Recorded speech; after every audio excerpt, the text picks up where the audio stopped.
Najib Telma, des actualités uniques, dynamiques et renversantes dans le journal TV. Pour les fêtes, Batimax amène la magie chez vous. Passez de joyeuses fêtes avec Batimax. Batimax, la qualité au meilleur prix. Lulchanao ni fampalalam-baovao.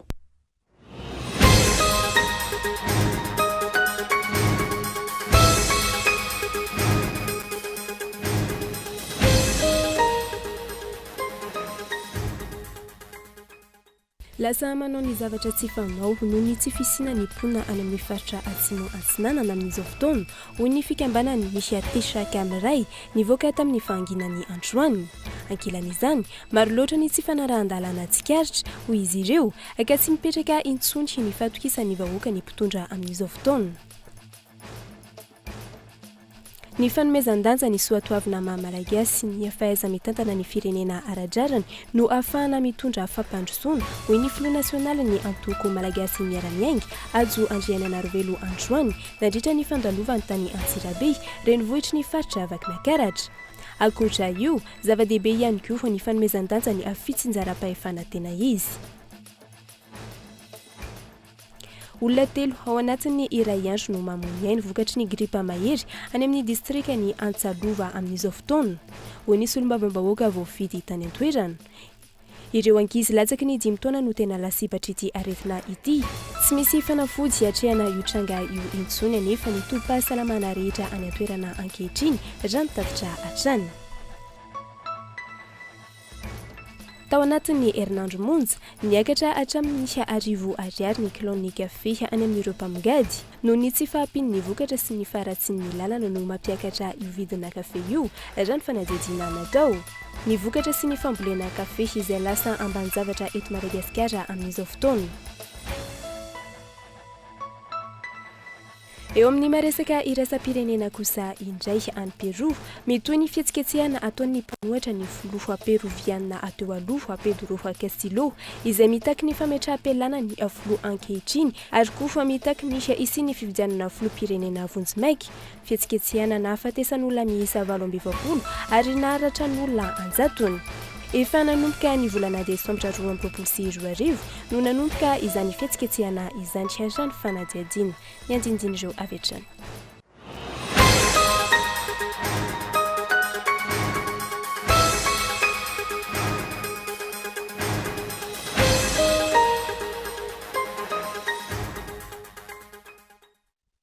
Manatra ny arahaba tompo kilasy tompoko vavy tonga sondray ato anatin'ny fampahalalam-baovao ny Kolo TV amin'izao alina izao ka manasanao anaraka izany hatramin'ny farany. Lasa manao ny zavatra tsy fanao noho ny tsy fisiana ny ponina ao amin'ny faritra atsimo antsinanana amin'izao fotoana hoy ny fikambanany tesaka amin'iray nivoaka tamin'ny fahanginany androany. Ankoatra izay maro loatra ny tsy fanarahan-dalàna tsikaritra hoy izy ireo aka tsy mipetraka intsony ny fatokisan'ny vahoaka ny mpitondra amin'izao fotoana. Fanampanazavana hoentin'ny Gaëtan Andriatsilavo.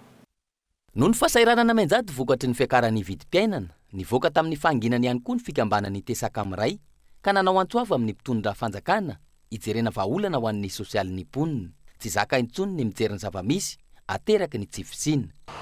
Lasa tonga miaina tahaka ny biby misy atokantrano amin'izao fotoana zao. Tonga amin'ilay fitenenana hoe mihinana sy fihinana. Indrindra moa any amin'ny faritra misy anay amin'ny faritra sy masitana iny fa ny voalaza amin'ny aina mazery any miendrika malaza be reny.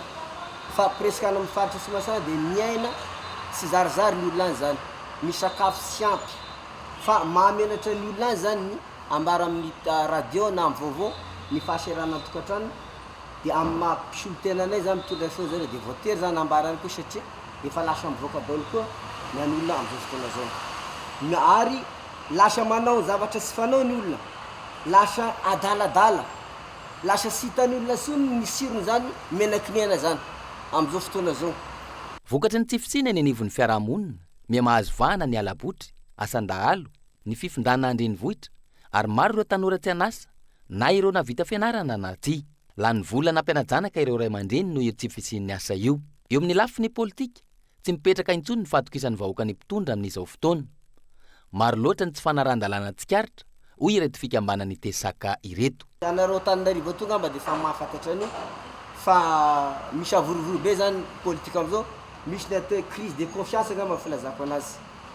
satria hita tara zany amin'ny administration publique satria fantatsika fa ny administration de instrument de mise en œuvre na gouvernement izy io branche d'exécution na gouvernement koa ao amin'ny administration publique zany anaty terrain fanjakana ny programme anasa rehetrarehetra de hitasika zao fa sy mandeha amin'ny tokony izy lasa décroissant ny rôle naturel ny fonction d'administration zany eo koa moa zany hitasika amin'ny institution lasa misy crise de confiance zay sy mipetraka sara ny fanazana ny lalam-paharenana hitasika fa hatramin'izao fotoana de mbola misy commune 10 sy mbola navatra fividianana efa tapitra any mandaha amin'izao fotoana zao ary be de be any ny zavatra voasoratra amin'ny constitution sy voatanteraka ohatra ny conseil mikasika ny économique.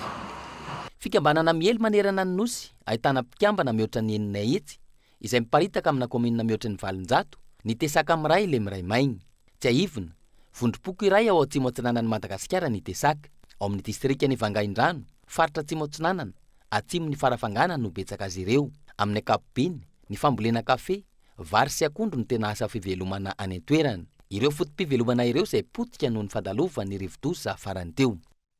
Eo amin'ny lafiny fitaterana kosa indray noho ny fisian'ny andro ratsy ny fanisy teto amin'ny firenena no nahatonga nisy fitaran'ny asa fanarenana nisy Canal de Pangalane ho ny teo anivon'ny APMF androany ho an'ny ao amin'ny distrika ny Mananjary manokana izay notanterana teto amin'ny fampahalalam-baovao atomboka amin'ny faran'izao volana izao ny asa zany fanazavana onona saina no milaza ny makasikasika izay.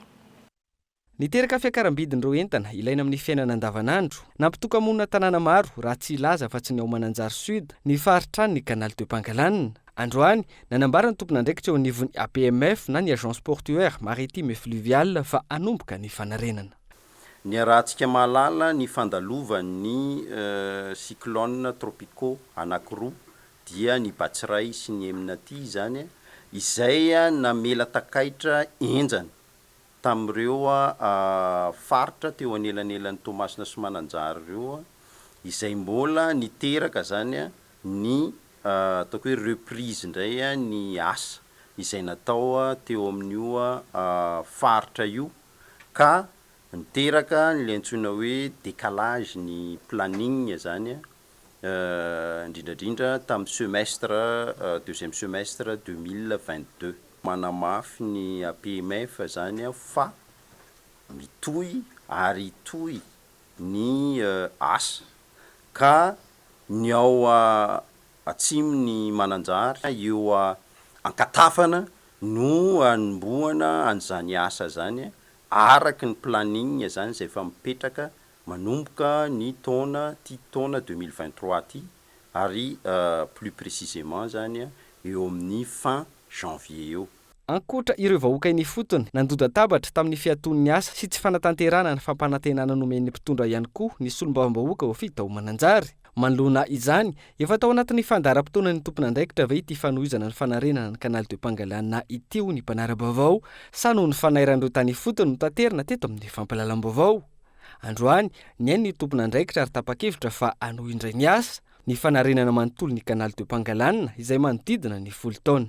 Raha ohatra zany ka travaux ohatran'ny io le ao ankatafana io zany de ataontsika hoe mahavita izy isan'andro zany eo amin'ny 100 mètres satria il s'agit de tena hoe kofina mihitsy aloha de rehefa aveo indray trohana le sédiment mijery zao tsika ohatra hoe masomeloka zany 11 km 5 iny zany zao manodidididina teo amin'ny 6 milliards 10 milliards d'ariary ny asa satria zany tena hoe dragage de fond no natao zany raha ny traitement Toamasina farafangana zany de eo amin'ny 7 à 10 ans io zany isika no miasa ataoko hoe sans relâche zany sy isataona ao amin'ny Canal de Pangalane zany dia verina fluide tanteraka izy. Any amin'ny volana jona anoany araka izany no iverina amin'ny laoniny ny fampiasan'ireo mpitatitr'olona sy mpitatitr'entana ao amin'ny distrikany Mananjary mampiasa ny Canal de Pangalane iny raha manomboka ny fiafaran'ny volana janoary izao ny asa ary tsy misy fiatona.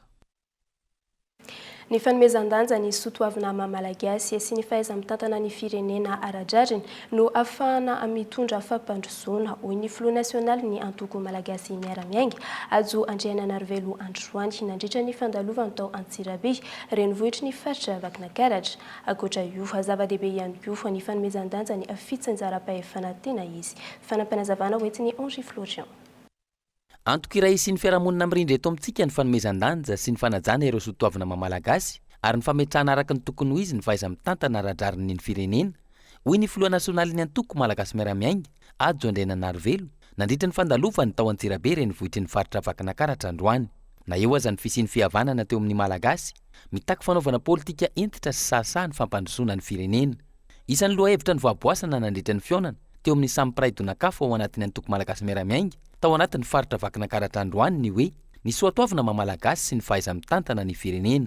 Ilaina politika mazava sy entitra ny fitantanana ny firenena. Mila koa politika tena sahasaha sy entitra. Satria araka ny voalazako teo ny fihavanana dia tsy jerena arina tafo. Ny fihavanana amin'ny fitantanana raharaham-pirenena dia tsy midika akory hoe andao anao nepotisme, andao anao kolokolo na hoe anao samy manao ny ataony tsika fa tsika menakavy ihany anio dia tsisy miteniteny rehefa ny ambadika any. Fa ny fihavanana dia mila fahasahina. Da ty tsika androso zany, ty tanindrazantsika tya, ty taninjanakitsika tya, dia mila olona, mila mpitondra fanjakana, mba ho atao tarafina, manaraka ny soatoavina sy ny fihavanana malagasy dia tsisy antony tsy ahafahantsika tsirairay avy mandray anjara amin'ny fampandrosoana. Ankoatr'izay, zava-dehibe ihany koa ny fametrahana ny fitsinjaram-pahefana tena izy ahafahana mitondra fampandrosoana eto amintsika. Ny fitsinjaram-pahefana izay mifandraika amin'ny soatoavina maha-malagasy ihany koa. Zay tatao anatin'ny antoko dia nametraka ny hoe fitsinjaram-pahefana. Fitsinjaram-pahefana amin'ny fomba fitantanana fandraika amin'ny toe-tsaina malagasy io izay tsy maintsy bika mahay fatambara. Ao amin'ny fitantanana rehefa tsy vita raha mpiavantsika raha mifankandray ary manana firaisan-kina araka ny voalazany teo tsisy antony tsy zaranao ny fahefana sy andraikitra io an'ireo olon'ireo satria atokisanao izy amin'ny mampiavana ny malagasy rehetrarehetra fanatanteraka an'izay asan'izay tsaka an'izay lavany ary mirahina ary matoky ianao fa irahina aminao anao le tanjona tokana dia ny ampandrosoana ny Madagasikara sy ny firenentsika. Dia io fitsinjaram-pahefana io isany nieritreretinay tao anatin'ny antoko ho fomba fitantanana mahomby. Fototra iray ahafahana mampandroso ny firenena hoy ny filoha nasionaly ny antoko malagasy miara-miainga ny fifanomezan-tanana avy amin'ny tsirairay, indrindra ihany koa ny fanomezan-danja ny soatoavina maha-malagasy. Naharitra ora maro ny fanakalozan-kevitra nandritra ity fotoana androany tao Antsirabe renivohitry ny faritra Vakinakaratra ity. Niara-niaiky ny rehetra fa ny fanomezan-danja ny fitsinjaram-pahefana no ahafahan'ny vondrom-bahoaka hitsinjaram-pahefana mahaleo tena amin'ny lafiny maro samihafa no miteraka ny fampandrosoana eto amin'ny firenena. Eo amin'izay lafim-baovao izay hatrany tsy mandihy araka ny tokony ho izy ny fitantanana ny firenena ho ny filoha nasionaly ny antoko malagasy miara-miainga androany raha namaly ny fanontaniany ny mpanao gazety eto amin'ny faritra Vakinakaratra namafisiny hafa tsy manohana ny fitondrana intsony ny antoko noho ny antony maro samihafa ny tsisy fivoahan'ny vola izay tokony anavoazana ny alalam-pirenena ihany koa no tsy nahavitana ny asarany nambarany hatrany. Fanampanazavana hoentiny Henri Florian. Manoloana ny zava-misy eto amin'ny tany sy ny firenena amin'izao fotoana, fanontaniana maromaro ihany koa no napetraky ny mpanao gazety tao andrenivohitry ny faritra Vakinakaratra tamin'ny filoha nasionaly ny antoko malagasy miara-miainga androany tao Antsirabe. Isan'ireny ny mahakasika ny fialan'ny antoko tsy ara-dia amin'ny fitondram-panjakana mijoro ankehitriny intsony. Nambaran'ny filoha nasionaly ny antoko MMM fa antony roa lehibe no nahatonga ny antoko nandray ny fanapa-kevitriny. Zavatra roa nangatahanay tamin'ny fitondrana ao anatiny ny ampiarahamonina ny antoko malagasy miara-miainga. Iny hoe alao araka ny voazako teo tanterahana ny fitsinjaram-pahefana ao anatiny ny fanajana ny rafitra ray manontolo. Tsika miara-mahita angambany fa tsy nahatsapy zay tao anatin'izay fiarahana zay fa nandeha ary najainy zay fitsinjaram-pahefana zay ary ny olom-bofidy ajao ny olom-bofidy. Eritaona lasa ohatr'izao zay no miteny hoe tsy ianareo volomboasary reny ny olom-bofidy eto Madagasikara raha toko mazava rehetra tsy ianao rery akory ny olom-boafidy na ianareo rery akory ny olom-boafidy fa olom-boafidy rehefa lany a ninninona couleur politique any a safidinin'ny olona ny olom-boafidinay io a ny olona lany a ara-dalàna fidiny vaoaka nefa mahitsy zay a fa misy olom-boafidy a atao tsinotsinona mihitsy satria tsy mitovy couleur politique amin'ny tena antony iray ny alan'ny antoko tao anatin'ny fitondrana ihany koa ny tsy fanohanana ny mpandraraha malagasy ankoatra io manoloana ny fampotehany lalam-pirenena maro samihafa ankehitriny namafisiny ihany koa fa noho ny tsy fivoahan'ny vola natokana hikojakojana ny lalana nandritra ny fotoana ny tantanany ministera ny travaux publics no niteraka ny tsy fahavitany asa lasa ny andro ny sonihan'ny filoham-pirenena sy ny prime ministre ny famoam-bola raha ny fanazavana financement nalaina tamin'ny banque mondiale lena zany nanao sonia azy zany tany a miady varotra taminy anaovana lalana amin'izao fotoana izao io raha tamin'ny tonga tao amin'ny ministera mivola ny fond routier 200 milliards d'ariary niala tao amin'ny ministera tamin'ny volana aogostra 24 ny vola ny fond routier 596 milliards d'ariary satria nandovo vola foana ary tsy mikeka hoe ireo mpanjifa lasantsy ireo tsy andovo vola anamboaran-dalana ny vola tafiditra fa zegny tsy afaka manao ninninona fa tsy maintsy miarina sonia amin'ny prime ministre sy ny président ananako ny listra ny lalana tokony amboarina alefako any amin'ny prime ministre sy ny président isan-kerinandro lettre officielle zany rehefa zay le fitsinjaram-pahefana eto amintsika io tsy mahazo manao raha tsy mahazo baiky ny prime ministre sy ny président akory atao nambarany ihany koa fa tsy manohana ny fitondram-panjakana mijoro amin'izao fotoana ny antoko ary tsy miaraka ihany koa amin'ny antoko mpanohitra manana ny foto-kevitra hijoroany manokana ny antoko na mafisy ny filoha nasionaly ny antoko malagasy miara-miainga ihany koa fa misokatra ho any rehetra ny antoko mahakasika izay lalam-pirenena izay atrany mahatonga ny fiakaran'ny vidim-piainana ankehitriny ny faratsiny ny lalam-pirenena faharoa izay ataony fitondram-panjakana tsinotsinona ny fanamboarana izany hoy ny solombavambahoaka voafidy atao Toamasina voaloha ny lalam-pirenena faharoa izay mila fanarenana aingana noho izy lalana ivoany entana amatsiana ny malagasy fanampanazavana ny firosona amin'ny fanamboarana autoroute hoy ny mpitatitra mampitohy Alantananarivo Toamasina ny fanavaozana ny lalam-pirenena faharoa no tokony masony ny fitondram-panjakana noho ity lalam-pirenena ity voany ireo famatsiana izay miantoka ny fiainam-bahoaka manerana ny nosy le autoroute angambany amiko tsy de dis fa ty aloha natao réhabilitation mbo amboarina mbo ivoany aty daholo nge sakafo makany Antananarivo aty daholo ny carburant makany Antananarivo ny olona taty mivezivezy mitondra vokatra mivezivezy ny mpianatra ny mpiasa karaha ity tsy tapaka de ho foana tanteraka ny sakafo makany Antananarivo raha tsy misy ny fanamboarana ity lalam-pirenena ity hitombo ny fahavoazana sy ny lozam-pifamoivoizana teraka io fa raha tsy ny lalana io raha ny fanazavana hatrany kameo efatra nefa vadika ny daboka teo tsisy olona maty nefa naratsany de tapaka ballon de ny vaky-pneu tetika mihitsy vaky-pneu na plaisir io na de ny embouteillage misy maharitra adiny 3 adiny 2 ary mahatratra lava be mihitsy ny embouteillage noho ny faratsy ny lalana mitaraina ihany zany reo transporteur fa tena mampalahelo satria ain'olona aloha sisany tsy latsaka teto fa raha ny accident de tena nisy de tena nisy de tena nisy eo ary za zao mino fa afaka io voamaly io ny afaka mety isy koa androany 100% zany tenako ankilany isan'ny mamotika ny sosialim-bahoaka ankehitriny ny tsy firarahiny fitondram-panjakana ny lalam-pirenena faharoa raha nambarany solombavambahoaka voafita tao Toamasina voalohany RN2 potika tanteraka efa fantatsika zany potika zany hoe ny fitondrana zany dia variana fotsiny mampanofy antsika resaka autoroute tsisy ilantsika an'izany zao ary tsy ho vita mihitsy zany fa ty RN2 tia afokafoko ny firenena zay mahatonga ny transporteur testa miresaka amin'zareo zao de testa izy zay mahatonga ny vary miakatra zay mahatonga ny zavatra rehetra miakatra tonga nijery ny fahasimbana teny amin'ny lalam-pirenena faharoa izay efa nampitaraina ireo mpitondra fiara vaventy ary nambana ny reto farany anaovana fitokonana ny 15 janoary ho avy izao ny solombavambahoaka voafito tao Toamasina voalohany Eo amin'ny lafiny fahasalamana kosa indray olona 3 ao anatin'ny iray andro no mamono ainy vokatry ny gripa mahery eo amin'ny distrikany Antsalova amin'izao fotoana hoy ny solombavam-bahoaka voafidy tany an-toerana. Ireo ankizy latsaky ny 5 taona no tena lasebatra ity aretina ity. Tsy misy fanafody hatrehana io tranga io intsony nefa ny tobim-pahasalamana rehetra any an-toerana ankehitriny rany tatitra hatrany. Fanampanazavana. Olona roa farafakely no maty ny valanaretina karazana gripa mahery any amin'ny distrikany Antsalova amin'izao fotoana hoy ny solombavam-bahoaka voafidy tany an-toerana.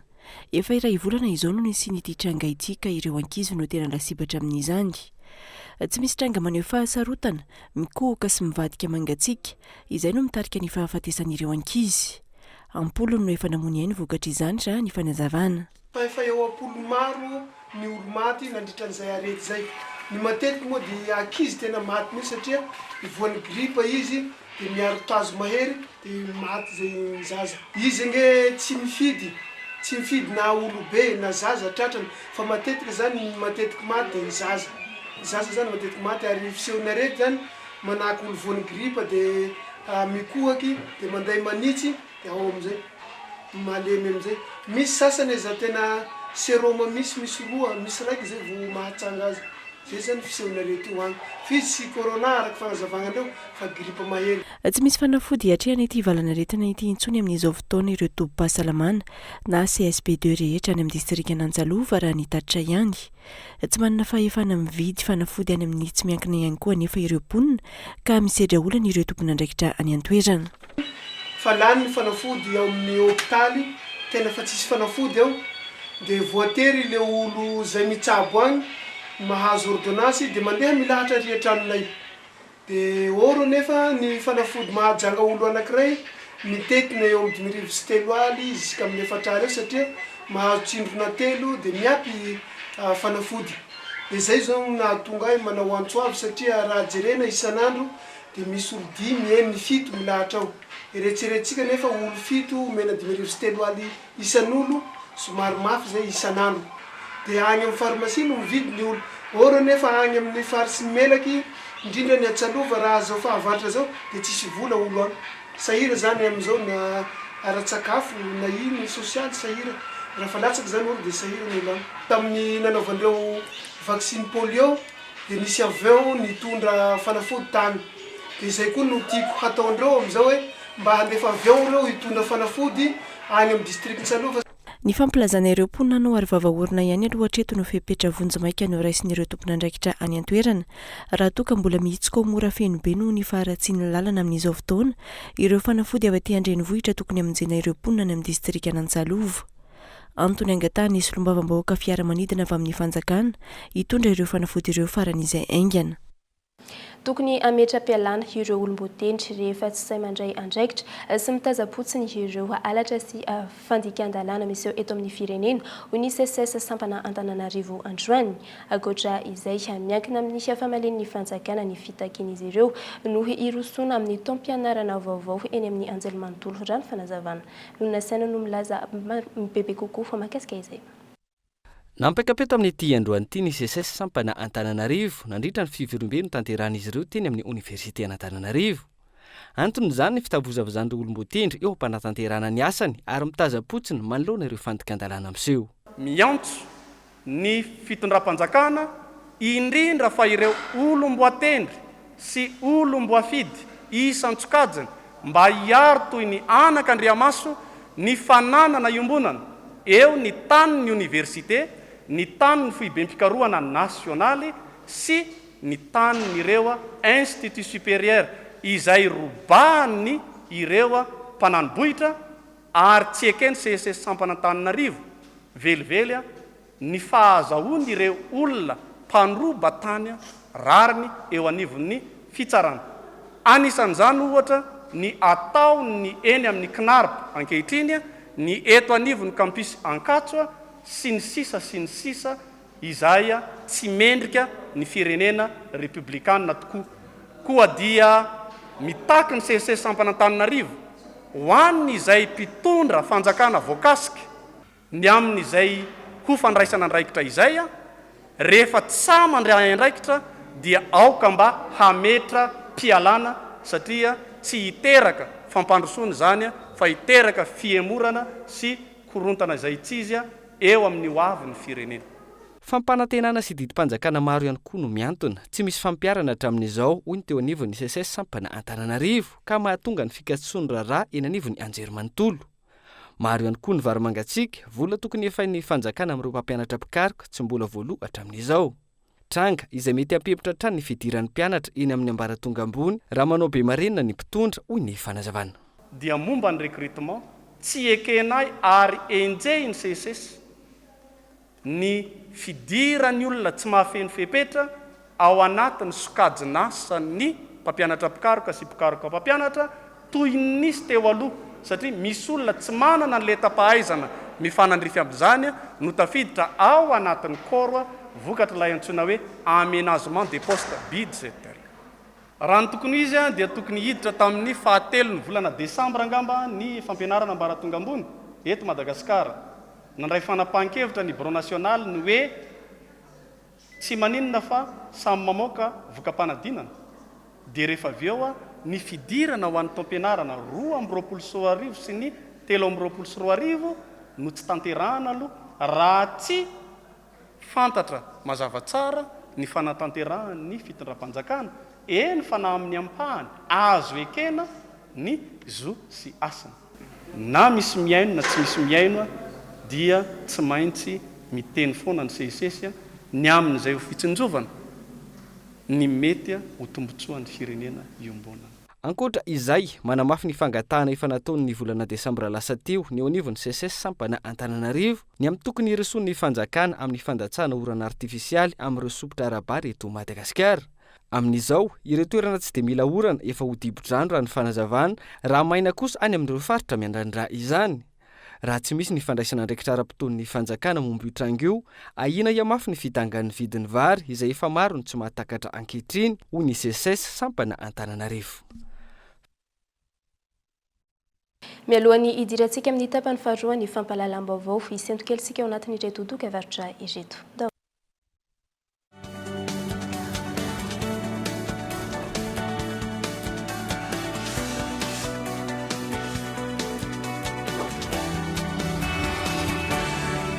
Ta télé fibrée, voilà un vrai cadeau de Noël. En ce moment, abonne-toi à la fibre. Telma t'offre la box Telma TV, plus 3 mois d'abonnement à tes chaînes préférées en top qualité. Ça, c'est Dual Play. C'est à partir de 149 milliards TTC par mois. Rends-toi en Telma Shop. Telma, sa fibre numéro 1 Malagasy.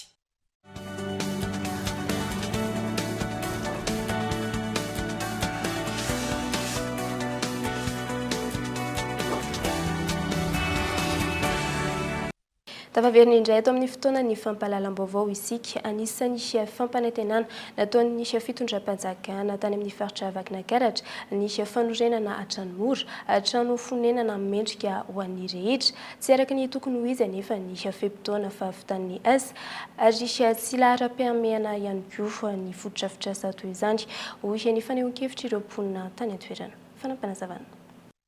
Maro ireo fampanantenana izay nataon'ny fitondram-panjakana ho anteto amin'ny faritra Vakinankaratra manokana no resahany. Anisan'izany ohatra raha tsy teny fotsiny makasika ny tetikasa fananganana tranomora izay miisa 7 ho an'ny andeha voalohany izay natsangana eto amin'ny kianja malalaka ny pista Vatofotsy Antsirabe. Ny 7 volana Aogositra 2024 no nananganana ny Vatofototra ary ny volana Jolay 2024 no fehim-potoana farany tokony havitan'ny asa. Tsy izay anefa ny zava-miseho ankehitriny raha ny asa vita no jerena nandritra fidinana ifotony izay nataonay mpanao gazety tetỳ an-toerana. Tsy fantatra mazava aloha hatreto ny antony mahatonga ny tsy fahavitan'ny asa ara-potoana. Tetikasa izay natokana ho an'ireo fianakaviana kelikely fidiram-bola. Raha ny fanazavana momba ity tetikasa ity ary fanomezana trano fonenana mendrika ho an'ny rehetra izay ho ampitomboana 3 alina ka hatramin'ny 4 alina ny isan'ny trano fonenana ao ahorina eto Madagasikara ao anatin'ny 5 taona raha ny fampanantenana natao. Ireo mpanambola ihany no hisitraka tombotsoa amin'ny fahazahoana ity tranomora ity hoy ny fanehoan-kevitra ireo vahoaka sendranay teto Antsirabe. Ary tsy lahara-pahamehana ny fananganana fotodrafitrasa toy izao fa tokony hisy ny fijerevana manokana ataon'ny fitondram-panjakana mahakasika ny sosialim-bahoaka. Io tsy dia hoe ho an'ny vahoaka rehetrarehetra io fa ho an'ny manam-bola nanaovana an'io. Fa raha hoe io no menan'ny vahoaka ka nanaovana an'io trano io dia tokony raha nisy ny fotoana zany a nanaovana zany zavatra zany a zay mbola tokony nanaovana ny tranom-bora io a tokony mba natsitsina any amin'ny sosialim-bahoaka aloha amin'izay a tsy sahirana ny vahoaka malagasy io tranom-bora io a raha jerena natokana ho andrina ho an'ireo mpanambola aloha fa iza moa natratraran'ny vahoaka majinika ny tranom-bora hoe ataonao nefa avy eo a amenao le vahoaka iny a dia avy eo a le vahoaka ndray angalana vola avy any amin'ny fiainana zay efa hita fa tena mijaly tanteraka raha hitako hoe eto Antsirabe aloha dia eo am'pisy zao misy eo fa io natoka ho an'ny olo misy nanaovana an'io fa io ary mbola misy vola petraka ao le olona dia rehefa mipetraka ela be le olona dia misy vola alohan'le olona zay mipetraka ao hiditra ao amiko aloha tsy lahara-pahamena nanaovana an'io fa raha te lahara-pahamena any amin'ny vahoaka aloha ny jerena ny fiainan'le vahoaka tsirairay nefa dia vola nanaovana an'io vola mikararana na miliara mahery any nefa raha zay vola amina miliara mahery zay nanaovana zavatra ho an'ny vahoaka majinika tsy misy fahatrana tsoe eto Madagasikara. Latsaka katerina ao anatin'ny fahasahiranana tanteraka ny vahoaka malagasy ankehitriny no fiakaran'ny vidim-pianana diso tafahoatra ary tsy mifidy saranga io fa samy matsapy izany avokoa ny tsirairay raha ny fiainana andavanandron'ny malagasy no jerena. Variana mirendrarendra sy ny fananganana ireo fotodrafitrasa manara-penitra maro isan-karazany mpitondra ho hatrany ny fanadiadiana ka tsy mijery manokana ny fahasahiranana manjady amin'ireo vahoaka mandinika. Raha misy ny fijeren'ny fanjakana vahoaka malagasy dia ataoko hoe azoko boriborina hoe tsy misy fijerena zany e fa miaina ao anatin'ny fahatrana le vahoaka malagasy amin'izao fotoana izao mividy mpiaina etsy andany efa miakatra midina miakatra mividy vary sy nama moa dia efa hitapoky hitapirenena io ny orinasa tsy misy iasan'ny tanora malagasy vita ndrendrarendra eran'ny verina amin'ny fanaovana zavatra tokony tsy atao tsy hitako zay hoe manara-penitra azy tsy hitako zany manara-penitra zany any tena tonga amin'izay dory fa nanaovana ny manara-penitra io entina fandanim-bola fotsiny nanaovana an'io fa tsy mba misy fieritreretana le vahoaka malagasy eny amborapolo tapitrisa raha nisy vola nanaovana an'io trano dia tokony any amin'ny sosialim-bahoaka aloha ny jerena voalohany dia amin'izay fotoana zay hita amin'ny vahoaka fa hoe aty amintsika mihitsy zany ny tompony mason'ny fanjakana fa tsy any amin'ny resaka rendrarendra fotsiny fa miandra fividianana fotsiny tsika dia tonga amin'ny fividianana dia anjara vahoaka tsirairay misafidy hoe iovio a zao indray ny anay tianay a zao indray ny toananay ny politika zay tena hoe entin'le mpitondra tokony politika makany ampampandrosoana aloha fa tsy politika any amin'ny fanaovana rendrarendra na hoe zavatra hafa ihany koa. Mipetraka ny fanontaniana lahara-pahamehana ary hitondra fampandrosoana sy ampiova tokoa ny fiainan'ny vahoaka malagasy ankehitriny ve ny fananganana fotodrafitrasa toy itony. Tao anatin'ny herinandro monja niakatra hatrany amin'ny arivo ariary ny kilôny kafe teny amin'ireo ampamingady noho nisy tsy fampiny ny vokatra sy ny faharatsian'ny lalana no nampiakatra ny vidina kafe raha ny fanadihadiana natao ny vokatra sy ny fambolena kafe izay lasa ambanin-javatra eto Madagasikara amin'izao fotoana fanampanazavana hoetiny Gaëtan Andriatsilavo. Vitsy ary lafo ny kafe eny an-tsena amin'izao fotoana na izany azy misy mividy hatrany ny kafe noho izy be mpisotro na aiza na aiza. Mividy voany dia mampanaina dia avy eo entina mody dia indray mampanaina ny rano. Ny termosy anankiray izao mety olona firy any ho any no vitan'iny termosy? Mataka 3 amby telopolo dia tena tsinjaraina tsara le izy. Vita imbetsaka n'iny isan'andro ve no sa firy n'iny isan'andro no vita? Kelikely ihany ka. Zany hoe mety impiry termosy isan'andro no laninao?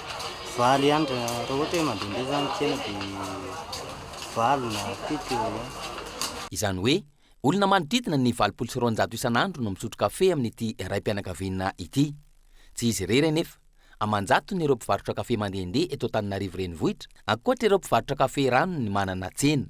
Midika izany fa isan'ireo vokatra be mpanjifa raha ny kafe ary tsy maintsy vidin'ny olona hatrany na lafo aza ny vidiny. Ny kafe zany misy mividy foana na lafo be ary satria mpisotro kafe misy foana io zany tsy maintsy sotron'ny olona foana ny kafe na lafo be ary dia mandeha foana ny kafe. Fiarinana kely aloha satria hoe lafo be le izy nefa ny kafe 200-300 mbola mahazo foana. Le izy mividina kafe zany miovaova foana indraindray anatin'indray andro arany efa indroa miova ny vidiny. Raha tamin'ny herinandro izao 970 sy 1 alina dia tamin'ity herinandro ity izy dia efa niakatra 1,000 mahery indray. Araka izany Niakatra ho arivo ariary ny iray kilao amin'ny kafe tao anatin'ny herinandro. Vitsy ireo avy any am-potony fa ireo mpanangona maka tombony no mamoaka stoky ka mahatonga ny vidiny hidangana. Kafe aloha zany rehefa vanim-potoana ohatra izao janvier na février lafilafy foana satria efa tsy misy campagne intsony rehefa ohatra izao fa efa stock daholo zany avoakan'ny olona dia mahatonga izy mampiditra stock dia efa miandry le fiakarandray izy vao mamoaka dia efa moa efa lany zany any am-potony dia lafony any am-potony dia manaraka an'iny le olona dia izay mahalafo anazy mandra-pahatonga ny vao zany mandra-pahatonga ny campagne vaovao indray dia izay indray vao midina ny kafe.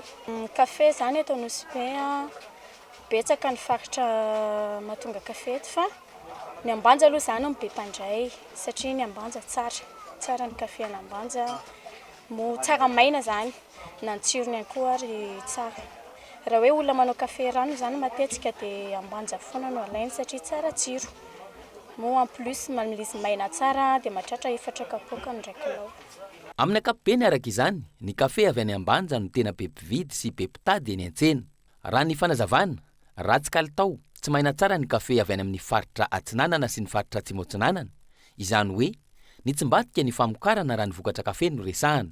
Ny taona 1970 hatramin'ny taona 1970 anefa, isan'ireo faritra mpamokatra kafe be indrindra eto Madagasikara ny distriktan'i Kongo.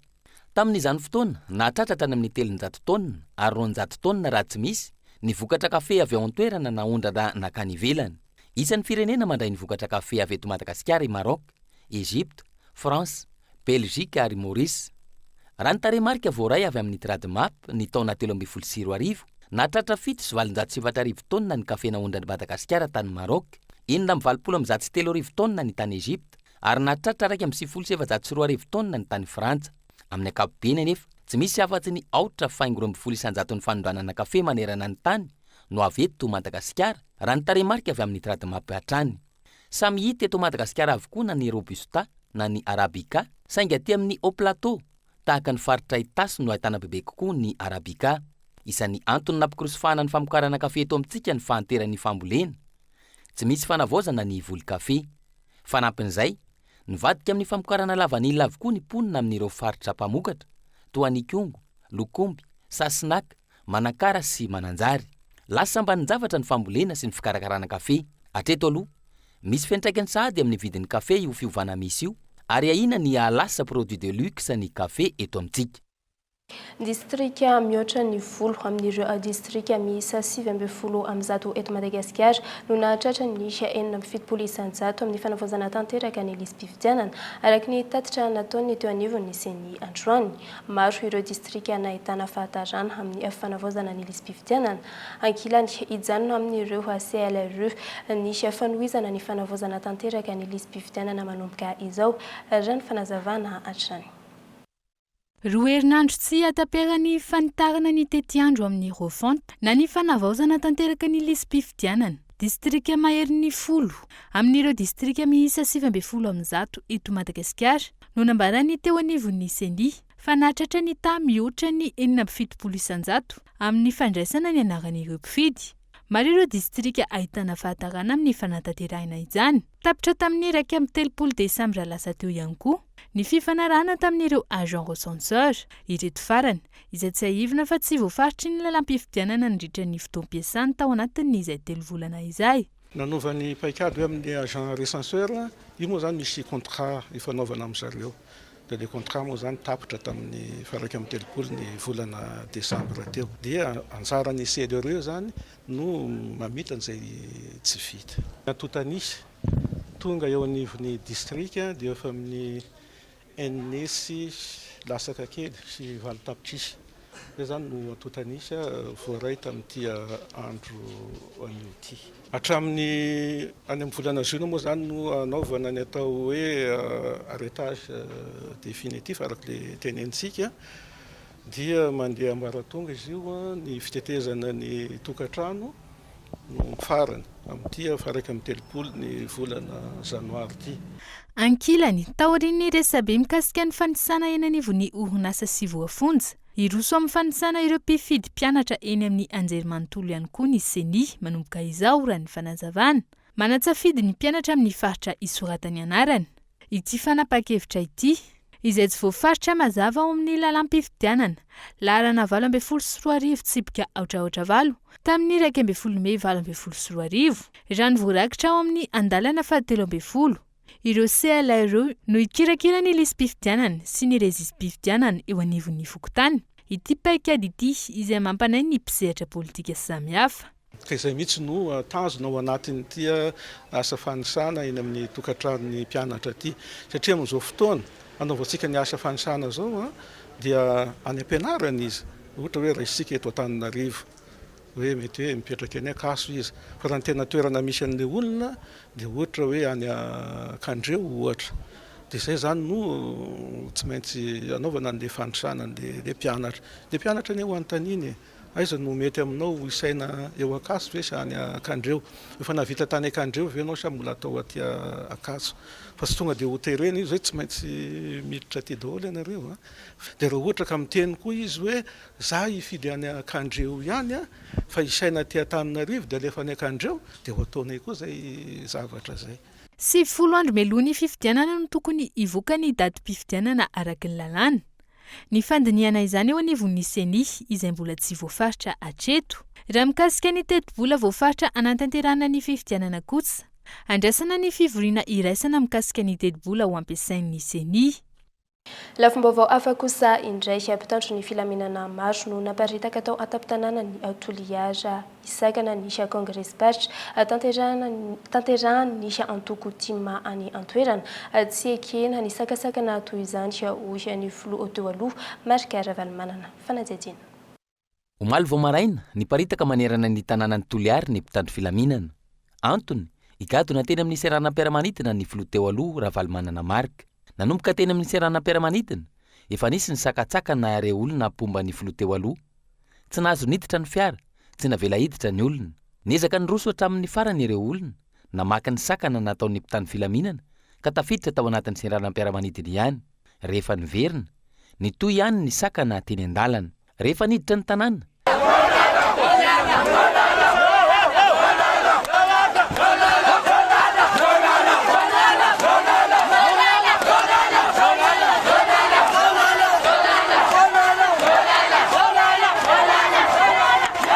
nisy ihany koa ny barazy nataon'ny mpitandro filaminana teo amin'ny 4 semaines sans fil. Teo no raikitra ny sakoroka.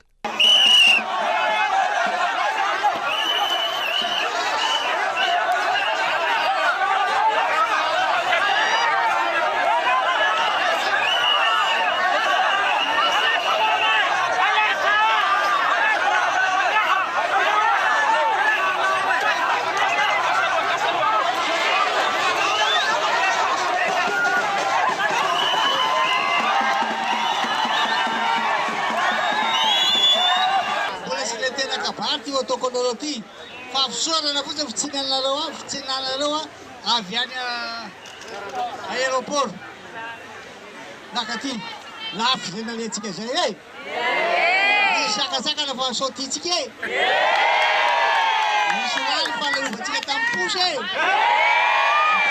zany mahita hevitra foana isika aza matavatra mihitsy reo lakara miaraka mitata efa lazy dada vaidada 2002 zao zany amina tena manana tsara ny paikady sy ny energie. Taoriny ny antsiranana tsy hivina, Toliary indray no notsidian'ny filoha teo aloha Marika Ravalomanana sy anohizana ny Congrès Party ny antoko timo. Mitondra fesana amin'ny siafatapahanjiro lavareny sy matetika ireo orinasa madinika ankehitriny tafakatra hatrany amin'ny 90 ny siafaty antoka noho ny siafasy mba ny fitaovana sy ny entana rany fanadihadiana mitombo hatrany anefa tsy araka ny tokony ho izy ny siafaktura ny jirama izay tsy maintsy efaina fanadihadiany Ilary Soloniana. Efa tsara ny tsono ireo mpandrara amin'ny orinasa madinika ny afitsiko ny jirama amin'ny fahatapahanjiro. Potika avokoa na fitaovana na entana hatramin'ny 90 ny faty antoka tsy araka ny fandaniana atao anefa ny tomba ny faktura fa avoroiny mihitsy azy raha ny fanazavana trany. 90% tena tonga dia mivadika le entana satria simple sisy courant sisy congélation satria sous glace izy tonga dia tonga aminay aty anefa le entana any amin'ny 4 heures de temps les ziro vont miverina raha mandeha dia mandeha tamin'ny mamy zao azara mandeha 1 heure de temps 145 minutes dia coupe le courant dia après ndray mandeha ndray kelikely mandeha kelikely dia tapaka ndray dia iny anefa misy effet-ny amin'ilay matériel dia le matériel raha vao simba ny congélateur amboatra congélateur ray farafahakeliny 400 000 ariary nefa ny miditra aminay nefa tsy misy akory par mois tonga amin'izay nefa ny fandaovana taxe sy mianina mbola miopapana an'izay koa ny mahazonay perte ara matériel zany zay ny perte ny ara produit dia ny faranay ngamba mety 4 tena masapa marary zany masapa marary amin'ilay ziro tapatapaka zay tsy mandany hoe lefa tapahany ziro manaiky ay fa le aty amin'ny partie misy anay aloha hitanay fa tena trop arakaraka ny matapaka foana an'ilay ziro a dia iny mampiakatra ny facturanay efa misy fotoana misy ay nanao réclamation tany amin'ny Zirama hoe ahoana ty hoe naalohanay taloha ohatran'izao satria nangononay le facture dia ohatran'izao ny laninay taloha dia maninona raha amin'izao indray lasa miakatra nefa le ziro tapatapaka dia izy moa tsisy valiny sisy. Ho an'ireo toerana fikarakarana volo sy tarehy fahazarana sisa ny misokatra maraina tsy afaka mandraina olona iray aza anatin'ny tontolo andro noho ny fahatapahan-jiro. Misy fetraka be ety aminay zany ny jiro tapaka hatreo anay fampiasana jiro satria ny jiro tamin'ny marso dia tapaka fa rehefa ny andro nefa n'izay raha tokony andray olona zany andro tsy afaka mandray ary le izy sady fahasimban'ny fitaovana ihany koa satria rehefa tapaka izy dia aveo izy verina tampoka dia aveo tapaka tanteraka dia tena mahatsiaro faty antoka be mihitsy zany izay mpiasa madinika satria ao ny fatrano ao ny karaha mampiasa ao ny dépense madinidinika nefany izay tsy miasa ohatra ary matetika rehefa tapahan'jiro tosy fa tsy hoe tsy indraindray tsy faty antoka zany tena 80% maty antoka izay satria tsy afaka miasa izay nefa tena hoe tonga daholo ny ampiasaina ny miasa izay no antony hoe mahafaty antoka anay raha vao tsy mandeha ny jiro dia maty antoka izay satria mpiasa madinika. Anao amin'izay misy hoe isan'ny client tokony iraisana mandray ohatra hoe anankidimy izay dia tsy mandray mihitsy. Tsy manana fahefa-mividy materialy hafa ahafahana miatrika ny fahatapahan-jiro ny akamaroan'ireo orinasa madinika manoloana ny fahasahiranana sy ny vidanga ny vidim-piainana ihany koa. Manany amin'ny mety ikatonany avokoa araka izany ireo orinasa madinika ireo manoloana izao krizy raha ny fanazavana ihany. Araka izany isan'ny sakana lehibe amin'ny fampivoarana ny fiarahamonina sy ny firenena iray manontolo ny olana eo amin'ny sehatry ny angovo. Sakana tsy ahafahan'ireo mpampiasa vola miara-mambona antoka amin'ny malagasy ka anorina orinasa azohan'ny tanora asa eto an-toerana. Toy ny rara alatra zaza atao aotoliara ny 10 janoary lasa teo nalefa eny amin'ny fitsarana ireo olona 5 mianadahy atao ohatrin'ny fanadihadiana nataon'ireo mpitandro ny filaminana tamin'izy ireo vokany olona roa no nalefa amponja avy hatrany roa kosa nafana noho ny fisalasalana. Fanadihadiana vita ny fanadihadiana rehetra teo anivon'ny komisaria de police centrale Toliara nandritra ny roandro makasika ilay raharaha halatra zaza tao amin'ny toeram-pitsaboana iray teo Tanambao. Araka izay olona roa no tena tomponantoka mivantana amin'ilay tranga halatra zaza ka natolotra ny fitsarana androany miaraka amin'ireo olona roa hafa raha ny fanazavany avy eo anivon'ny komisaria de police Toliara. Teo amin'ny famitorana izay natao moa zany dia ny aiky ny helony ilay vehivavy anankiray izay nanao ny fangalarana io zaza io. Ny antony moa zany dia ny fitiavan-tena sy fitiavam-bola diso tafahoatra zay angamba no azoko hanambarana azy nanosika ny olona nanao an'ireo heloka ireo. Nisy ihany koa moa zany namany izay notazoniny izay olona akaiky azy nanampy tamin'ny fangalarana sy ny fanamorana ny fanatotosana ny heloka io zany atao amin'io toeram-pitsaboana io dia ilay ataontsika hoe zazy famo izay misahana ny fampiterahana tao amin'io toerana io zany. Ireo olona ireo zany no niaraka nanao an'ilay heloka tamin'iny fotoana iny. Tsy raharam-pianakaviana na fifanarana amin'ny tomponanaka araka ny resaka mandeha ity raharaha ity fa tranga efa vita homana raha ny fanazavana hatrany. Araka ny fanadihadiana nataon'ny polisy aloha dia halajaza no zavatra niseho tao ary nisy ny vola niodikodina teo amin'ireo pretsy kombakomba taminazy io ary dia efa natolotra ny fitsarana zany ny raharaha dia hitantsika toy. manentana ny rehetra ny avy eo anivy ny polisy pirenena mba samy fanometanana amin'ny famongorana ny asa ratsy eto tampitanàna ny Toliara. Raha vao misy tranga-javatra mampiaya antsika zany eo amin'ny fiarahamonina misy antsika eo amin'izay tsy fandriam-pahaleman'izay dia mba miara mientana avy hatrany tsika mandray ny andraikitra mikasika an'izay zavatra izay. Tanàna milamina, firenena milamina no ilayntsika ka dia mampitandrina zay eto amin'ny polisy pirenena fa tsy handefitra mihitsy ho an'ireo sokajin'olona izay miezaka manararaotra ny trangan-javatra toy itony ambolena fanakorontanana. Taorian'ny fitsarana azy ireo raha ny loharanom-baovao voaray dia nahiditra amponja avy hatrany ilay vehivavy izay nangalatra ilay zaza tao amin'ny toeram-pitsaboana sy ilay mpampivelona izay samy tomponantoka tamin'ilay halajaza. Nafahana noho ny fisalasalana kosa ireo roa mianaday hafa. Tsy misy ahina ny momba ny rivo-doza mety akasika ny Madagasikara amin'izao farany herinandro izao raha ny nambarany teo anivony sapana mpamantatra ny atoetry ny andro. Ikisaka any amin'ny tapany avaratra sy faritra avaratra andrefan'ny nosy indray kosa ny oram-baratra ho an'ny 3 andro manaraka raha ny fanazavana hatrany. Ikisaka any amin'ny tapany avaratra sy faritra avaratra andrefan'ny nosy indray ny oram-baratra ato anatin'ny 3 andro ho avy. Faona ihany koa ny filazana fampitandremana mahakasika ny fahabetsahany rojakorana ho an'ireo faritra izay nahazo izany. Miamaina kosa ny faritra hafa na misy orana aza dia somary mitsitokotoko kely ihany amin'ny akapobeny. Ny tapany atsy Madagasikara moa dia tombanana ho maina tanteraka mihitsy ny andro amin'ny akapobeny.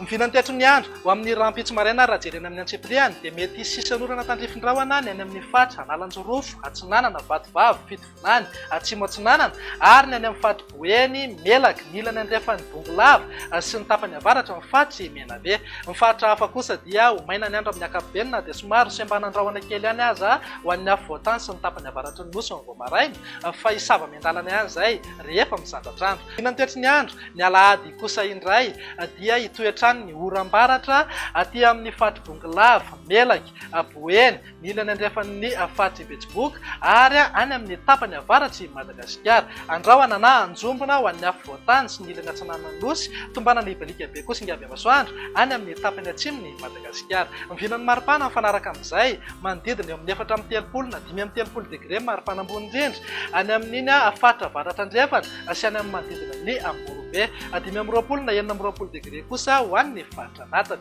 Mivinan'ny toetry ny andro amin'ny alatsinainy ary no amaranantsika azy dia hitoetrany ny oram-pahavaratra any amin'ny tapany avaratra Madagasikara. Ny alina kosa ny tombana nahazo orana ny any amin'ny faritra Boeny. Ny faritra hafa ho maina ny andro amin'ny akapobeny fa amin'ny fiafaran'ny tolakandrona ny alina dia hiverina andrahona mety arahana orana tandrifin-drahona mitsitokotoko ihany any amin'ny ilany andrefany Madagasikara. Amin'ity herinandro ity sy ny 7 amin'ny 15 janoary 2024 tsy misy ahina ny momba ny fisian'ny rivo-doza mety ahakasika ny Madagasikara na mety hisy fiforonana rivo-doza aza ao anatin'ny ranomasimbe Indiana.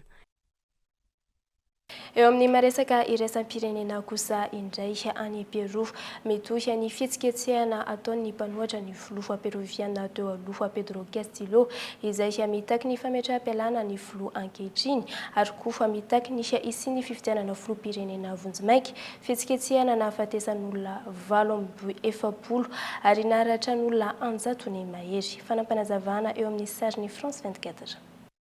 Ao Peroa, mihamafy ny etsim-panoherana manohitra ny governemanta ataon'ireo mpanohana ny filoha peroviana teo aloha Pedro Castillo taoriny ny fisamborana ity farany ny volana desambra lasa teo no nirarafy fandravana kongresy. Ireo mpanohana ny filoha peroviana teo aloha izay mitaky ny fametraha-pialany Dina Boluarte, filoha peroviana ankehitriny izay nandray ny toerany iray volana izay ary mitaky ny siny ny fifidianana filoham-pirenena vonjimaiky. Mitoy ny fifandonana eo amin'ireo mpitandro ny filaminana sy ireo mpanao fietsiketsehana amin'izao fotoana. Tsy ahivana, misy 20 ireo namoniainy nandritra ny fietsiketsehana tao amin'ny toerana tamin'ity herinandro ity.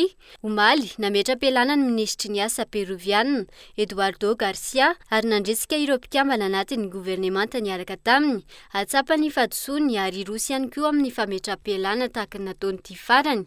Ankilany nanokatra fanadihadiana mikasika ny Boluarte sy ireo tompon'andraikitra ambony hafa ihany koa ny mpampanololalana ao an-toerana. Amin'izao fotoana manohitra ny fitakiana amin'ny fametraha-pialana ny mpitantana ny Peroa ankehitriny Dina Boluarte. Ity farany izay mitazona ny kongresy nanendry azy ary antoka ny fifidianana ho filoha saingy tsy alohan'ny taona 2022. dia izay indray tompo-kilasy tompoko vavy no aizonay natolotra taminao tamin'ity androany ity hankasitrahanay teny tokantrano tany nanaraka izany hatramin'ny fatrany felo matompoko.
Pour les fêtes, Batimax amène la magie chez vous. Passez de joyeuses fêtes avec Batimax.